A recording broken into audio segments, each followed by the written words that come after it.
Revengeance isn't a word, it's a portmanteau of revenge and vengeance, which is actually kind of cool. But then again, there are a lot of things Revengeance isn't. An entire list of things, sure to upset the Metal Gear purists. Because of all the things Revengeance isn't, the most important is that it isn't Metal Gear Solid. And it's not too often this kind of thing happens in gaming, when a franchise as established as Metal Gear has the guts to try something different, to take all the assumptions and demands and expectations and slice them to pieces. And if Revengeance does anything well, it's slicing things to pieces. Wide open.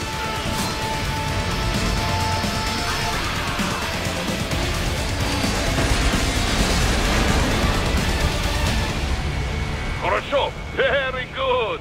Now, after a quarter-century of games in which your primary objective was to move slowly and go unnoticed, Metal Gear Rising can seem a bit jarring. This game is about speed, flashiness, and most certainly, being noticed. And that's reflected by the change in protagonists. Solid Snake, the stoic and deliberative war veteran, is out. And in his place is, well, the exact opposite of stoic and deliberative. They sowed their fate when they took this job. I'm just the Reaper. Damn. It's a bit cold, Raiden. Even for you. So obviously the first major change in Metal Gear Rising is its hero. You assume the role of Raiden, the whiny pretty boy turned cold-hearted cyborg killing machine. This substitution is for more than just narrative purposes. Raiden, as a character, is the embodiment of the design changes that drive Metal Gear Rising. He defines Revengeance, both functionally and symbolically. So what are the design changes? Well, the gameplay, most obviously. Rising is an action game, in the purest sense.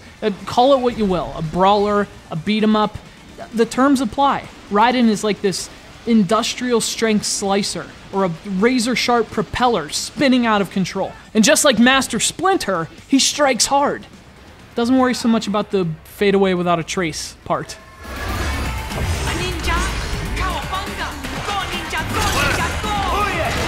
And to its credit, this is a smart action game, as it addresses all the things that often drag these games down. Repetition, most importantly. Enemies come fast, varied, and often massive. And the pacing is just right. One battle leads seamlessly into the next, and the storytelling keeps up, so you get a Metal Gear experience in a much more concise and succinct form. And, you know, without the half-hour cutscenes.